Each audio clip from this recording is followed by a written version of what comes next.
성경 말씀에서나 우리네 인생에서나 비극 그리고 승리는 언제나 함께 가는 것 같습니다.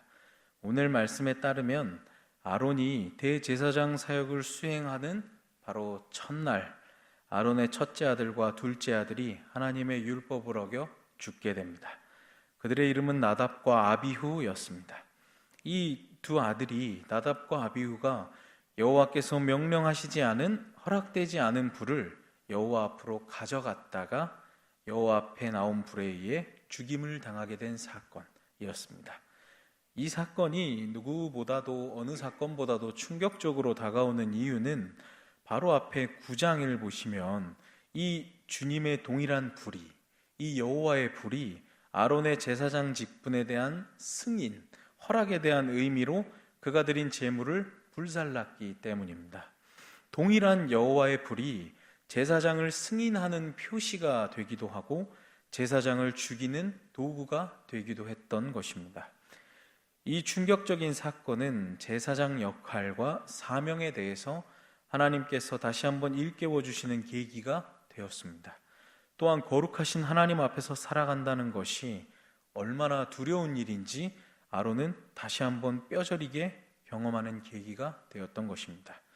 그리고 이 특별히 10장에 나오는 이 나답과 아비후의 사건, 이 이야기가 굉장히 중요한 이유는 레위기를 구분 지어주는 이야기이기 때문입니다. 레위기를 통으로 크게 보면 세 부분으로 나눌 수 있습니다. 1장부터 9장까지가 제사법, 제사장들에 대한 이야기, 그 다음 10장 나답과 아비후의 이야기가 나옵니다. 여기서 한번 끊어지고 11장부터 15장까지는 다시 정결과 부정에 대한 이야기들이 쭉 등장합니다. 그리고 다시 16장에 나답과 아비후의 이야기가 등장하며 다시 한번 끊어집니다. 그리고 17장부터 25장까지 실제 삶에서의 거룩에 대한 이야기가 나오게 되죠. 그래서 이처럼 나답과 아비후의 사건은 레위기 전체를 볼 때 그 구조에서도 중요한 분기점 역할을 하고 있다라는 걸 알고 계시면 좋을 것 같습니다. 그렇다면 이 두 아들이 왜 죽었는지, 그 죽음이 우리에게 주는 교훈이 무엇인지를 함께 나눠보려고 합니다. 먼저는 나답과 아비후의 죽음에 대한 이야기입니다. 우리 아까 함께 봉독했지만 1절과 2절 말씀을 다시 한 번만 함께 봉독해 보도록 하겠습니다. 1절과 2절 말씀입니다. 시작. 아론의 아들 나답과 아비후가 각기 향로를 가져다가 여호와께서 명령하시지 여호와 앞에 분향하였더니 불이 여호와 앞에서 나와 그들을 삼키매 그들이 여호와 앞에서 죽은지라. 아멘. 나답과 아비후는 아론의 네 아들 중에 장남 그리고 차남이었습니다. 그들은 모세를 따라 하나님께서 이스라엘과 언약을 맺으실 때에 장로 70명과 더불어 시내산에 올라갔던 사람들입니다. 그 앞에서 하나님을 배웠고 하나님 앞에서 먹고 마셨던 아들들이었습니다. 또한 이 두 사람도 동생들과 더불어 제사장으로 위임되었던 사람들이었습니다. 이 나답과 아비후가 절차에 따라 향로에 불을 피우고 향을 그 위에 올려 성소 안으로 들어갑니다. 그러나 갑자기 그 불에 문제가 있다는 게 밝혀지고 그들은 그 자리에서 바로 죽게 되었던 것이죠. 여기 본문에 나오는 허락되지 않은 불, 이 도대체 무엇인지, 왜 그게 그들을 죽게 했는가에 대해서 이 레위기와 구약학자들의 논의가 굉장히 많이 있지만 그 어떤 것도 명확히 밝혀진 것은 없습니다. 단지 학자들이 추측해 본 내용을 좀 알려드리면, 첫 번째, 레위기에 따르면 향로의 불은 성막들 제단 위에서 피운 불, 거기서 불을 가져왔어야 되는데 나답과 아비후가 그대로 하지 않았기 때문에 허락되지 않은 불이었다라는 그런 의견이 있습니다. 화덕에서든 회막 바깥에서든 다른 불을 향로에 담아 주님 앞에 나와왔고 이 불이 여호와 앞에서 나와 그들을 죽였다라는 의견이었습니다. 두 번째는 레위기에 따르면 아침과 저녁에 불을 피우도록 되어 있었는데 나답과 아비후가 이 시간 외에 불을 피웠다라는 의견입니다. 그리고 세 번째 의견이 굉장히 주목해 볼 만한데, 레위기, 오늘 읽진 않았지만 레위기 10장 9절을 눈으로 한번 보시면 이런 구절이 등장합니다. 너와 내 자손들이 회막에 들어갈 때에는 포도주나 독주를 마시지 말라. 그리하여 너희 죽음을 면하라. 이는 너희 대대로 지킬 영영한 규례라. 라는 구절이 이 이야기 바로 다음에 등장합니다. 이 구절에 따라 보면 나답과 아비후가 제사장이 성막에 들어갈 때 해서는 안 되는 일, 즉 술을 먹고 취한 상태에서 향로를 가지고 들어갔다. 그래서 죽임을 당했다라고 볼 수도 있는 것이죠. 대다수의 학자들은 이 의견을 가장 설득력 있다고 보는 편입니다. 왜냐하면 10장 1절과 2절을 이어서 3절의 하나님 말씀에 따르면 내게 가까이 있는 이들에게 나의 거룩함을 보이겠고 모든 백성에게 나의 위엄을 나타내리라 하나님이 말씀하셨기 때문입니다. 하나님께 가까이 있는 자들에게 문제가 있었기 때문에 이 사건이 발생한 것이 아닌가라고 고려해 볼 수 있는 것이죠. 여러 해석이 등장합니다마는 사실 우리가 읽은 이 레위기 본문에서는 어느 견해가 맞는지 확정적으로 답을 해주지는 않습니다. 다만 이유가 어찌 되었든 간에 주님께서 여호와께서 명령하시지 않은 불이었다라는 것만은 틀림이 없습니다.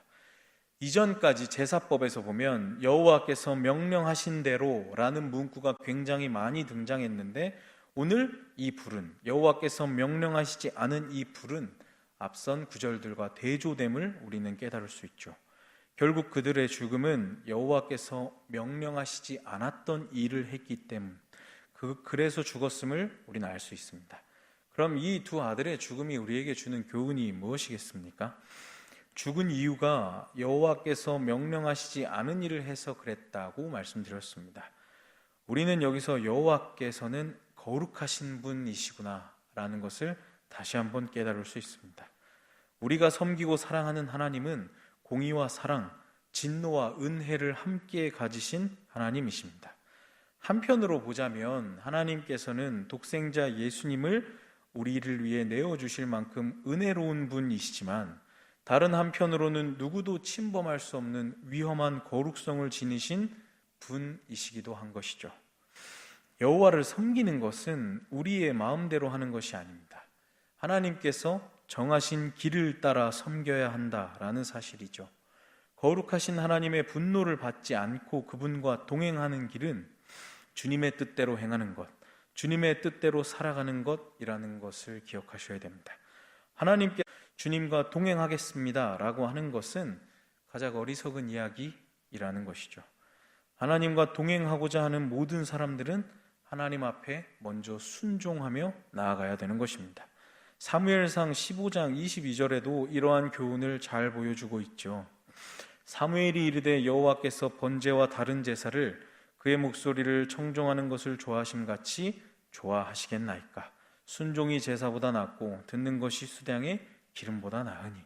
하나님께서 원하시는 대로 순종해야 됨을 보여주고 있는 것입니다. 두 번째로 하나님께서는 자신의 거룩함을 가까이 있는 자들을 통해 나타내시는 분이시다라는 것을 우린 또한 기억해야 됩니다. 3절에 보시면 나는 나를 가까이 하는 자 중에서 내 거룩함을 나타내겠고, 이 말씀은 하나님께 가장 가까이 다가가 주님을 위해 성막에서의 직무를 다했던 제사장들을 통해 하나님의 거룩함이 드러난다라는 의미였습니다.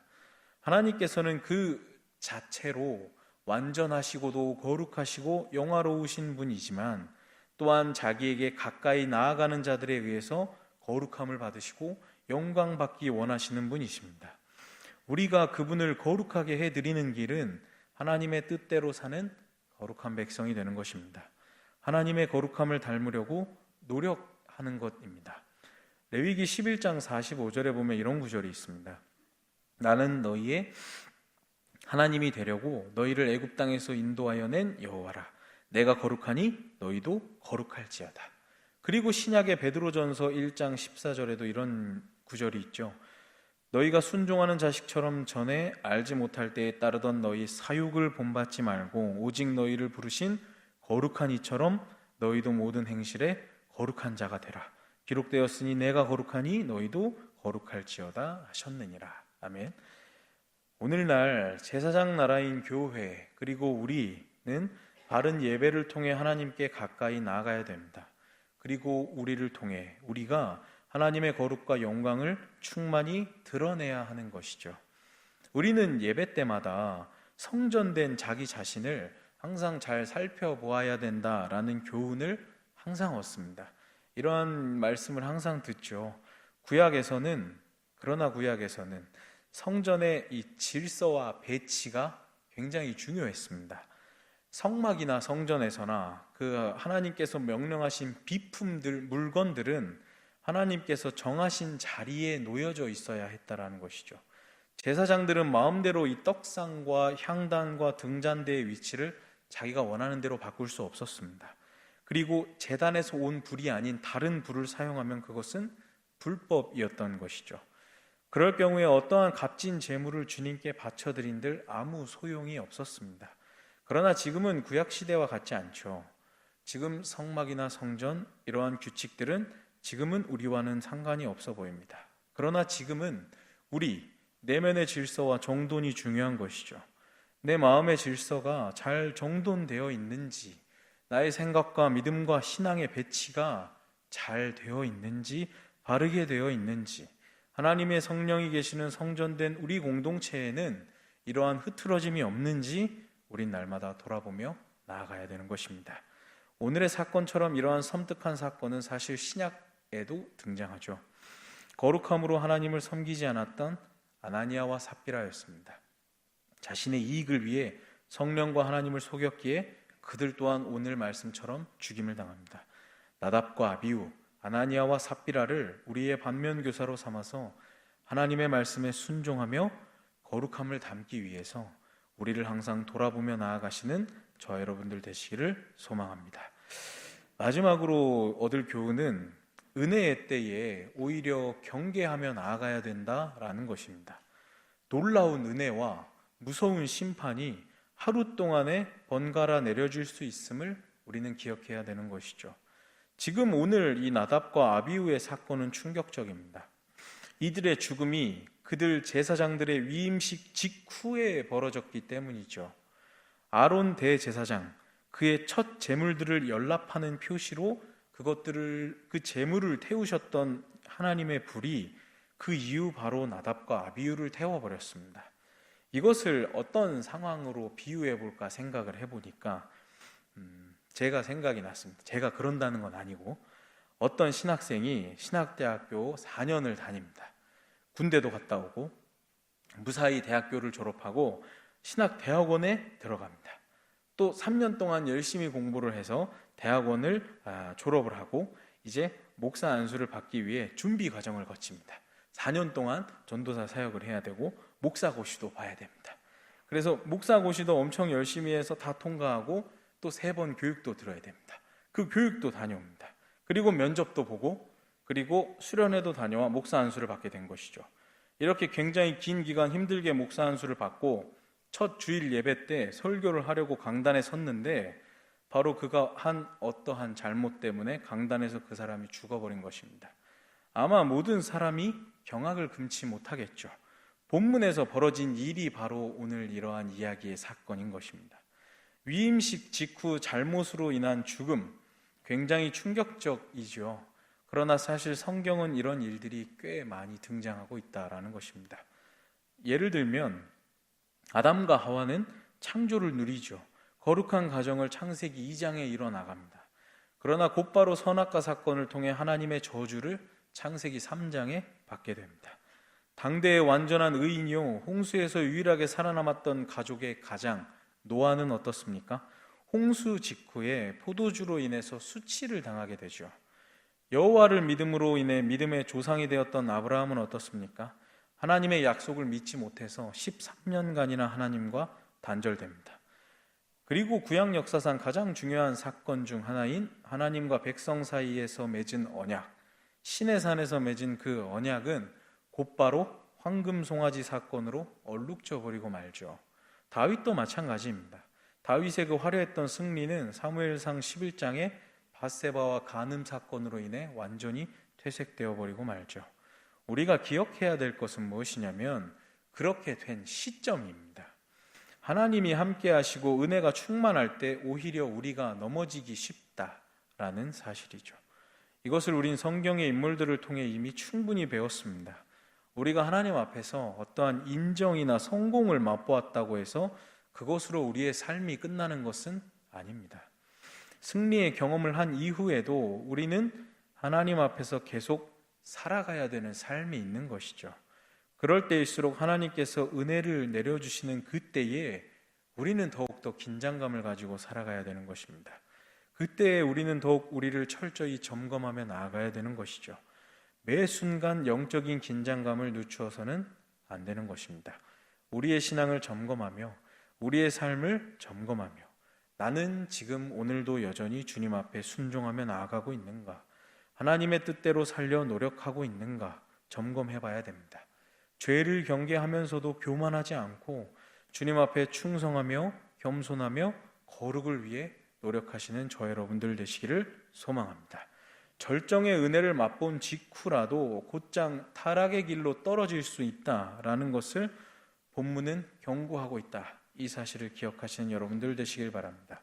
제단 위에 내려와서 모든 재물을 순식간에 태운 바로 이 불이 잘못된 분향을 한 나답과 아비후에게 떨어져 그들을 태워버렸습니다. 하나님의 불은 언제나 동일합니다. 이 불이 한 번은 은혜의 불로 다른 한 번은 심판의 불로 임했습니다. 우리는 어떤 불을 맞으며 살아가고 싶으십니까? 마지막 이야기만 하고 마치죠.